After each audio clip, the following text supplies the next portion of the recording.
Vidya Deevena scheme సంబంధించి latest update అండి. So యాక్చువల్గా ఇంతకుముందు మనకి ఇచ్చిన డేట్ ప్రకారంగా ఫిబ్రవరి 29న అకౌంట్లో ఈ ఫీజు రిమర్స్మెంట్ అమౌంట్ అయితే అకౌంట్లో వేయాలి. సో అది పోస్ట్పోన్ చేసినట్టుగా మనకు అఫీషియల్గా న్యూస్ అయితే వస్తుంది. అఫీషియల్గా అప్డేట్ అయితే వచ్చింది. ఆ డీటెయిల్స్ మీకు షేర్ చేస్తాను. వీడియోని పూర్తిగా చూడండి. ఇంకా ఇలాంటి అప్డేట్స్ మీకు ఫ్యూచర్ తెలుసుకోవాలి, ఎప్పటికప్పుడు మిస్ కాకుండా అనుకుంటే మన ఛానల్ తప్పకుండా సబ్స్క్రైబ్ చేసుకొని సపోర్ట్ చేయండి. Okay, so Vidya Deevena scheme ఎవరైతే ఎలిజిబుల్ స్టూడెంట్స్ ఉంటారో పూర్తి ఫీజు రిమర్స్మెంట్ గవర్నమెంట్ అయితే ప్రొవైడ్ చేస్తుంది అనమాట.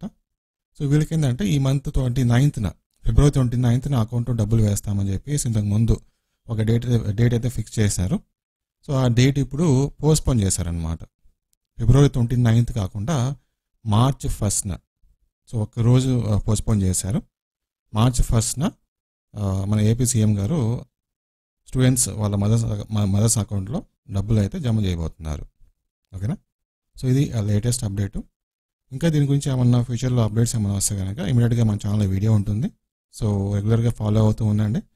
సో యాక్చువల్గా ఈ మధ్య కాలంలో చాలా వరకు అన్ని స్కీమ్స్ కూడా రెగ్యులర్గా పోస్ట్పోన్ చేస్తూ వస్తున్నారనమాట.